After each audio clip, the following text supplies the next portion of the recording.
The elders of Africa say, when the sky takes what is yours, do not curse the heavens, search until the earth gives it back. This is the story of Toriro, a little girl who was carried away by an eagle and returned by a miracle.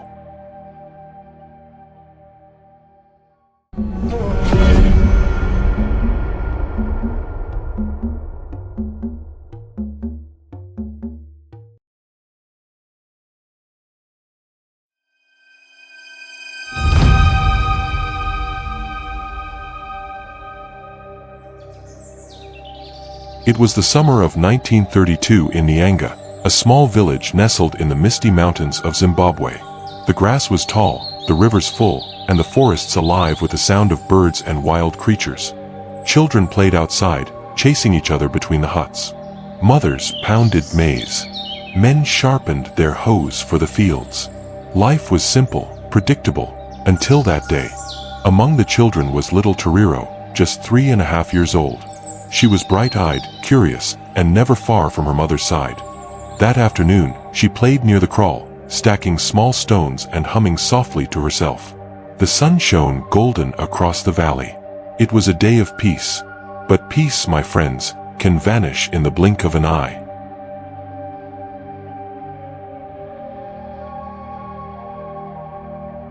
From high above the clouds, an eagle circled. A giant black eagle, wings stretching nearly 3 meters across. Its eyes, sharp like knives, scanned the ground. Then, it swooped. With a piercing cry, the bird plunged from the heavens. Before anyone could move, its talons dug into Toriro's clothes. Villager woman, screaming, the eagle.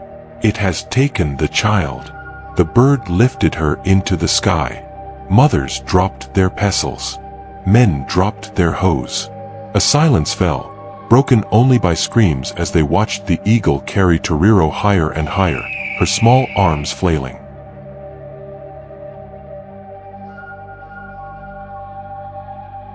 Panic spread like wildfire.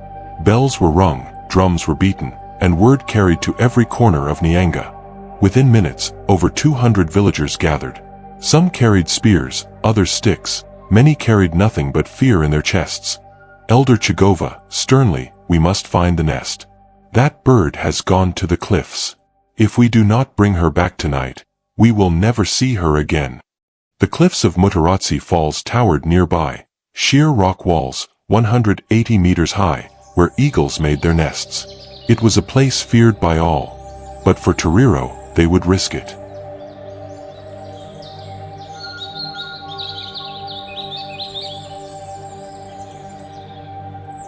The villagers spread out, combing the forests, searching every tree, every rock, following the eagle's cry echoing in the mountains. Hours passed. The sun dipped lower. Sweat poured down faces. Still, no sign of Toriro. Some began to despair. Young man, panting, it is too late. The eagle will tear her apart. Old woman, angrily, do not speak death over the child. We will search until the moon rises. And so they pressed on. At last, just before sunset, sharp-eyed boys spotted the eagle circling above a high cliff. At the top, hidden among the rocks, was a massive nest of sticks and feathers. Gasps spread through the crowd. Man, how can anyone climb that? It is death to try. But one brave hunter, Sakuru Mandaza, stepped forward, saying, I have hunted leopards in these hills. I will climb, for the child. Mandaza tied a rope around his waist. Other men held the line. Slowly, he began to climb the steep rock, his fingers digging into cracks, his body trembling with effort. Below, the villagers prayed, ululated, and sang ancient songs for protection. Halfway up, loose stones tumbled down. Mandaza slipped, dangling in the air. Gasps and screams erupted. But he steadied himself, sweat dripping, breath heavy. Inch by inch, he climbed. Finally, after nearly 2 hours, he reached the nest. There, among sticks and feathers, lay little Toriro. She was curled up, dazed, but alive. The eagle was gone, perhaps hunting, perhaps simply watching from a distance. Mandaza's heart leapt. He scooped her into his arms. Mandaza, whispering, "Child of destiny, you are safe now." He tied her gently to his back and began the dangerous descent. The villagers below watched, hearts pounding, until finally, his feet touched the ground.